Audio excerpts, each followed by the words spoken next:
E aí, querido, tudo bem com você? Esse é o primeiro vídeo de setembro, de muitos, espero eu, inclusive. E eu tô aqui, sem mais delongas, para falar sobre o tema qual o plano de Deus para nós, tá bom? Então eu já peço a sua participação, curta esse vídeo, tá? Eu tenho certeza que vai edificar a tua vida. Checa aí se você está inscrito no canal, se você não está, se inscreve no canal, tá bom?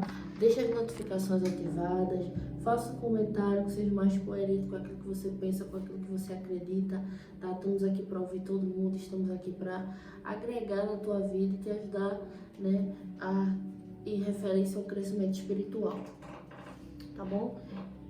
Hoje eu quero falar sobre alguns pontos, né? E eu falei, qual o plano de Deus para nós? O primeiro deles que eu quero falar é a respeito de liberdade. Você vai entender por quê.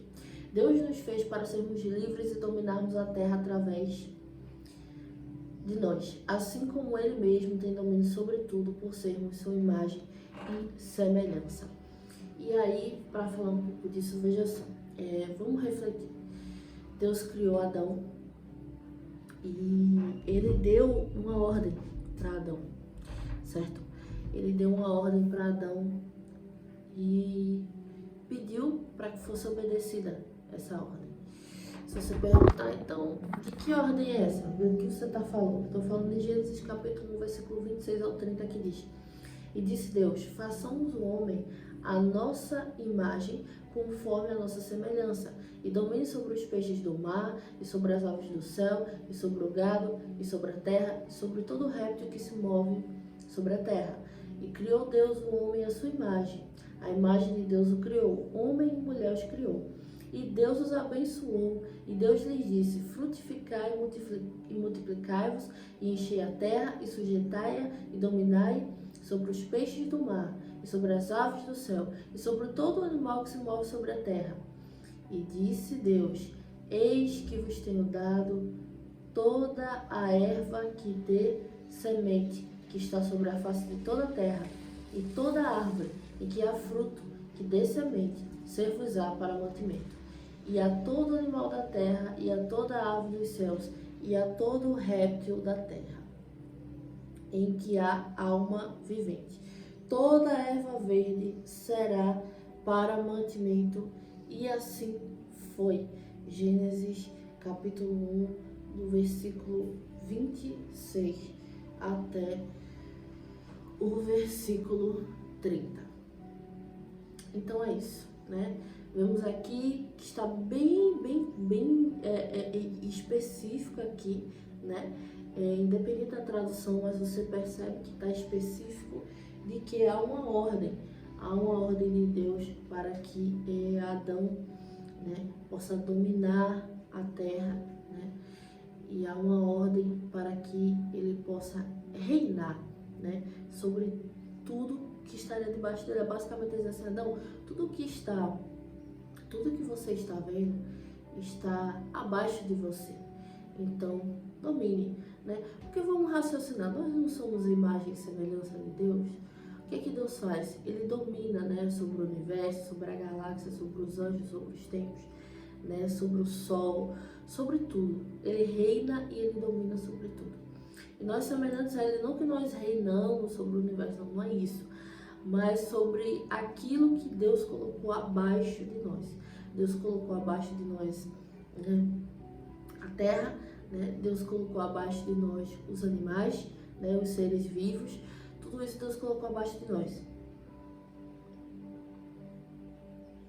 Para assim como Ele, né, nós possamos ter governo, nós possamos ter autoridade, nós possamos ter liberdade sobre a nossa vida, sobre aquilo que fazemos, né? Liberdade, mas entenda, não a liberdade de você dizer: hoje eu não vou fazer uma loucura. Não é esse tipo de liberdade. A liberdade no sentido de domínio pessoal, de domínio sobre a nossa vida, de domínio sobre aquilo que vamos fazer, né? Após a entrada da consequência do mal, o que mudou? né? Já sabemos, o homem continua com a ordem de Deus para dominar a terra. Desta vez, ele terá muito mais dificuldade em executar, visto que a dor agora fará parte de toda a sua vida, né? Quando a cobra conseguiu, né, convencer Eva de comer aquele fruto, de comer daquela árvore, e Adão também comer, entrou ali a inclusão do mal, né? A inclusão do mal. Então, o que acontece? Essa liberdade, ela passa a ter um preço. Essa liberdade, ela passa a ter um preço. Ela não tinha antes, mas ela passou a ter um preço. Que preço é esse? É o preço da dor, é o preço da consequência do pecado, é o preço dos sentimentos vindouros, né? Sentimento de tristeza, sentimento de pesar, sentimentos que Adão e Eva nunca tinham experimentado antes. E eles agora vão passar a experimentar, né? E é disso que a gente vem falando, né? Esse tipo de sentimento. Então, a liberdade, ela passou a ter um preço, né? Atualmente, nós pagamos um preço pela nossa liberdade. Que preço é esse? É o preço da exposição. É o preço da exposição. Se você, por exemplo, tem uma conta no Instagram, quem não tem uma conta no Instagram hoje em dia, né? Se você tem uma conta no Instagram, se você tem uma conta no YouTube como essa, se você tem uma conta, sei lá, em qualquer plataforma, né? No X, né, que é agora, o que vai acontecer? Quanto mais você se expor, quanto mais você colocar seus pensamentos, quanto mais você expor a sua imagem, através de fotos, através de vídeos, quanto mais você expor suas ideias, seus pensamentos, você tá ali à mercê da exposição. Então, se em algum momento você errar, por exemplo, você fala que gosta da cor azul, você coloca lá na sua rede social, e depois, sei lá, de uma semana você fala que você gosta de vermelho, as pessoas vão dizer, mas você colocou que gosta de azul, porque agora você gosta de vermelho. Não, esse é só um exemplo de que o preço da liberdade é a exposição. O seu rosto passa a ser exposto, então você é alvo tanto de sentimentos bons, pessoas estão, olha lá que alegria, fulana tá lá comemorando, né, tão feliz numa festa, curtindo, quanto de sentimentos negativos, de inveja, de ira, de rancor, de fúria, de alguém olhar e dizer assim, ai que raiva, eu não queria que essa pessoa estivesse bem assim, eu não queria que essa pessoa estivesse feliz assim, eu não queria que essa pessoa estivesse desse jeito, né? E aí todo sentimento, seja ele bom, seja ele ruim, ele é energia, eu acredito nisso.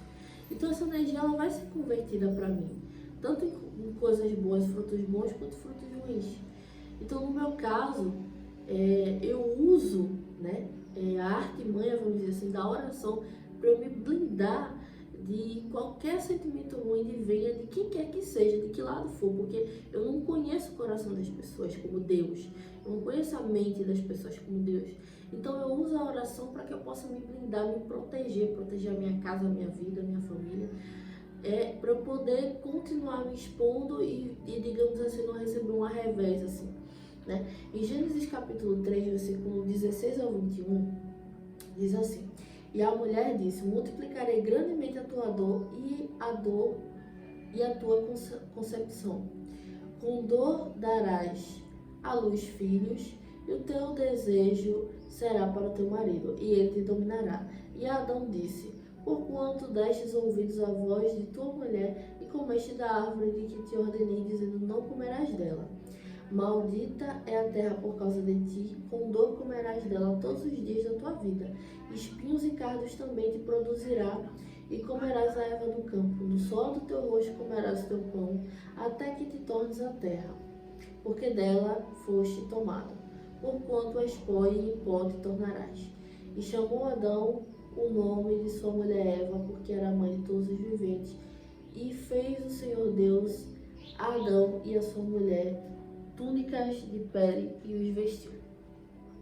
Então, assim, esse aqui é um exemplo da consequência do pecado, de que a liberdade, ela passou a ter um preço para Adão e para Eva e até para os animais, que antes eles não comiam uns aos outros, eles eram herbívoros e depois passaram a comer uns aos outros. Estou dizendo isso com base em quê? Lá no início do Gênesis, né? O que acontece? A Bíblia fala, né, subia, né, uma água como se fosse a vapor e regava todas as plantas, porque não havia chuva. Então, como não havia chuva, meio que as flores, elas meio que se regavam voluntariamente. E a primeira morte aconteceu quando Caim matou Abel. Antes de Caim matar Abel, né, não tinha morte. Não é que não tinha morte, mas é que a morte duraria por muito, muito tempo. Né? Mas aí o que acontece após a entrada da morte? A Bíblia deixa claro que quando Caim mata Abel, entra a morte como consequência da dor, como consequência do pecado. Então, antes da morte de Caim e Abel, não havia morte. Então, se não havia morte, os animais, eles não viviam na cadeia alimentar. Eles não se alimentavam uns dos outros. Portanto, eles eram herbívoros. Então, até isso mudou com a entrada do pecado, né? Depois da entrada do pecado, o novo plano teve que entrar em ação, o da remissão dos nossos pecados, e foi isso que aconteceu. 1 Timóteo capítulo 1, versículo 15 diz o seguinte: esta é uma palavra fiel e digna de toda aceitação, que Cristo Jesus veio ao mundo para salvar os pecadores, dos quais eu sou o principal. Jesus veio ao mundo para nos salvar de toda a consequência do pecado, toda a consequência do mal, dos desejos da nossa, vamos dizer assim, da nossa carne, né, que são contrários à vontade de Deus. Né? Jesus cumpre o que veio fazer em terra e através dele, como também pela fé em Abraão, nos tornamos herdeiros das mesmas promessas feitas ao povo de Israel. No livro de Gálatas, capítulo 3, versículo 7 ao 9, diz o seguinte: sabei, pois, que os que são da fé são filhos de Abraão. Ora, tendo a Escritura previsto que Deus havia de justificar pela fé os gentios, anunciou o primeiro evangelho a Abraão, dizendo: todas as nações serão benditas em ti, de sorte que os que são da fé são benditos como crente Abraão. Resumo: o plano de Deus para a nossa vida se resume a tudo que foi passado. O primeiro, a liberdade. O segundo, a redenção através dele. E o terceiro, sermos herdeiros dele em plenitude de vida material, espiritual e familiar. Não esqueçando de fazer o bem aos que estão em situações inferiores a nós, assim como Cristo também nos deixou como missão de vida. Né? O plano de Deus é liberdade. Né? O plano de Deus o primeiro foi a nossa liberdade, né? Através daquilo que Deus falou a Adão. O segundo foi a redenção dos nossos erros, dos nossos delitos, através do sacrifício de Jesus Cristo, né? E o terceiro é sermos herdeiros de Deus através dessa redenção, né? Em plenitude de vida, no sentido material, no sentido espiritual e no sentido familiar, e em todas as áreas da nossa vida. E aí eu posso tomar como exemplo Abraão. Por que eu tomo como exemplo Abraão? Abraão, a Bíblia chama ele de pai da fé, porque Abraão foi o homem que Deus chamou desde o início, né? Que Deus chamou, mandou ele sair da terra onde ele vivia, mandou ele deixar a família, deixar tudo e ir embora. Ele foi embora só com a esposa, né? Algumas da sua herança, do seu gado, e com Ló, e saiu da terra. E através de Abraão, hoje, nós conseguimos contemplar a nação de Israel por causa da atitude daquele homem lá no passado. Abraão, ele era rico financeiramente, ele tinha uma boa vida material, ele tinha um casamento, né? Ele tinha um bom casamento, porque é um casamento que durou tantos anos assim, né? Ele tinha um bom casamento, ele tinha uma vida financeira boa, uma vida material boa, e Abraão também tinha uma vida espiritual boa, né? Uma vida familiar boa. Ele teve Ismael, ele teve Isaac. Ismael teve 12 gerações, né? Que hoje são a geração que estão lá localizadas entre os povos árabes, né? Os povos daquele território ali, mais desértico, né? Antes, né? Era mais desértico. Hoje não, hoje são pontos de turismo, né? Dubai, por exemplo, que é o lugar mais conhecido, né? Aquela ali é uma das gerações de Ismael, tá? Aquela ali é uma das gerações de Ismael. E teve outras e outras, né? alguns grupos extremistas também, né, como o Talibã, né, são descendentes do mesmo povo. Todos são descendentes. Inclusive existe, né, essa rixa aí entre esses povos e Israel, né, que eles são fiéis ao Corão e tudo mais. Né. Esse povo, eles acreditam que o Isaac, ele não é o verdadeiro herdeiro da promessa, né, que Ismael era o verdadeiro herdeiro da promessa, né. Depois, né, eles passaram a engrandecer alguns profetas, né, e por aí vai, né. Mas assim, Ismael, ele teve 12 descendentes, então Abraão, ele foi um próspero até nessa questão familiar. Até nessa questão familiar ele foi bendito, ele foi abençoado, né. E Isaac, né, através de Isaac veio a descendência do que hoje sabemos como o povo de Israel. Abraão, ele foi bendito porque os seus 2 filhos, né, junto com a de Ismael, com a de Isaac, descenderam de 13 gerações. Então, na minha visão, não tinha como, se não fosse a mão de Deus estando ali, para que essas benfeitorias acontecessem. Então, ele foi abençoado na vida familiar, né? Ele teve 13 gerações. Ele era rico, ele tinha gado, a Bíblia diz, ele tinha gado, ele tinha empregados, vários empregados, ele tinha vários animais, né, que servia, e ele tinha terras. Então, Abraão, ele era rico familiarmente, ele era rico financeiramente, e ele era rico espiritualmente, porque ele era obediente a Deus, e como consequência da sua obediência, ele recebeu muitas e muitas promessas da parte de Deus. Então, se a gente vê um pouco, geralmente a gente, eu vivo bem com a minha família, graças a Deus, mas eu tenho um problema financeiro. Então, eu vivo bem, graças a Deus, financeiramente, não me falta nada, eu tenho tudo que eu quero, mas eu tenho problemas com a minha família. Eu vivo bem espiritualmente, mas a minha vida familiar não é muito boa, a minha vida financeira não é boa. Não. Abraão, ele foi pleno, e como a Bíblia coloca Abraão, né, como pai da fé, coloca Abraão como um exemplo, a Bíblia coloca Abraão como um exemplo a ser seguido. A Bíblia coloca, a palavra do Senhor coloca Abraão como um exemplo a ser seguido. Então, a meta é a gente olhar para Abraão e dizer assim: Deus, eu quero ser assim, eu quero ser pleno em todas as áreas da minha vida. A gente não pode se conformar em ser bem em uma área e não ser em outra, e se perturbar em outra. Essa não é a vontade de Deus, é que a gente seja pleno, é que a gente seja próspero, é que a gente seja abençoado em todas as áreas da nossa vida. Saúde, né? Porque Abraão, ele morreu com, se não me engano, mais de 90 anos. Então, Abraão, ele teve saúde, né? Para você morrer nessa idade, para você chegar na idade que Abraão chegou, você tem que ter saúde. Abraão, ele tinha saúde, né? Então, a gente tem que ter boa saúde e, claro, né, buscar as ferramentas para isso. Vai jogar tudo na mão de Deus. Boa saúde, boa vida familiar, boa vida financeira e boa vida com Deus. Assim como foi Abraão. Assim como foi Abraão. Não adianta dizer eu quero que minha família viva bem e não ter uma boa saúde e não ter uma boa vida com Deus. Não, todas as áreas precisam estar preenchidas com Deus. E eu, de verdade, acredito que se a gente está alinhado com Deus, se a gente está bem com Deus, todas as nossas áreas vai estar também. Porque não é possível Deus colocar a mão na área financeira e não dar certo. Não é possível isso acontecer. Deus colocar a mão na nossa saúde e nós não temos saúde. Deus colocar a mão na nossa... Não. Se Deus colocar a mão na nossa vida financeira, a gente vai ter uma boa vida financeira.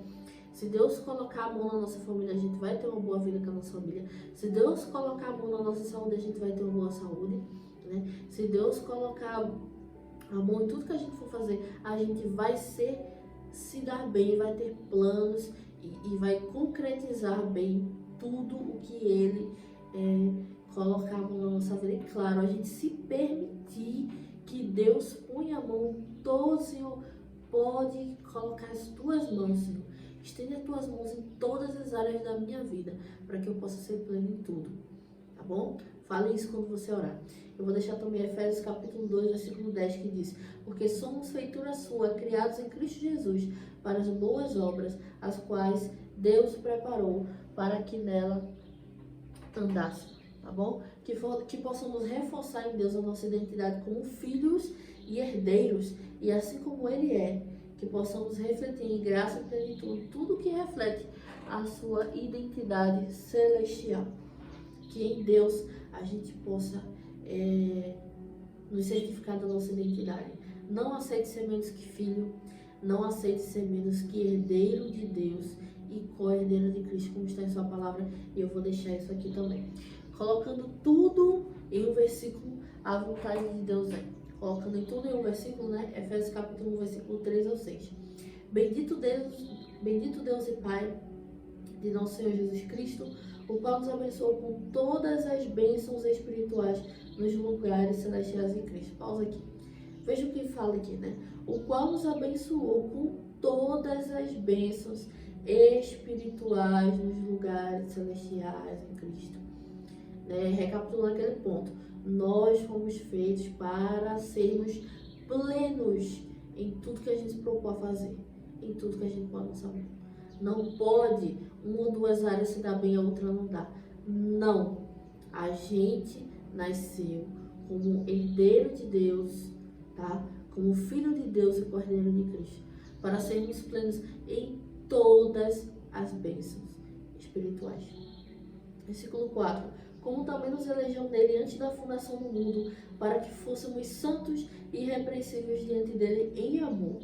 E nos predestinou para filhos de adoção por Jesus Cristo, para si mesmo, segundo o beneplácito da sua vontade, para o louvor da glória de sua graça, pela qual nos fez agradáveis em si no amado.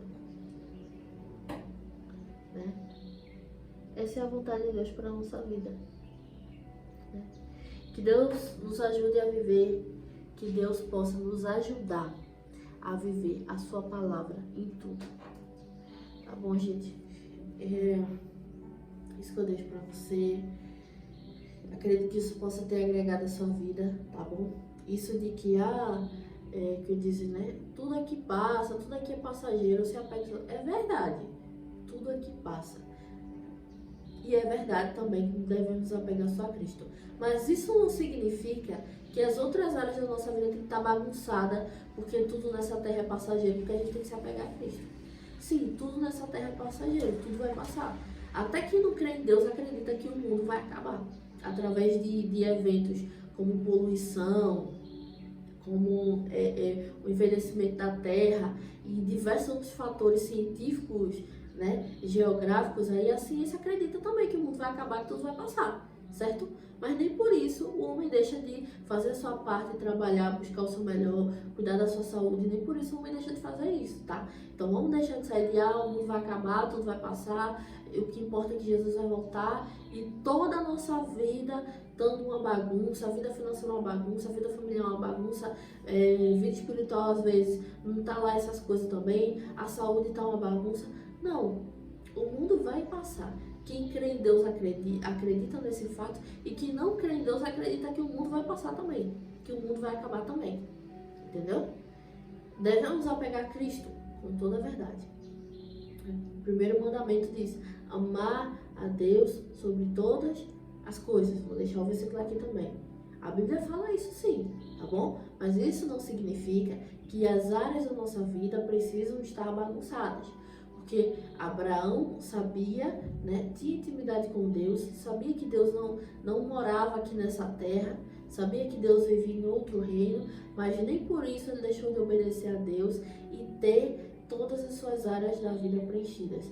Esse é o plano, o principal projeto de Deus para nós, que a gente seja pleno nele em tudo, tá bom? Que ele nos preencha em tudo e que a gente se abra e se permita que ele preencha todas as áreas da nossa vida. Amém? Curta esse vídeo, comente, compartilhe, verifique sua inscrição no canal. Que Deus te abençoe, tá? Eu pretendo deixar bem mais vídeos aqui para que o seu dia possa estar edificado.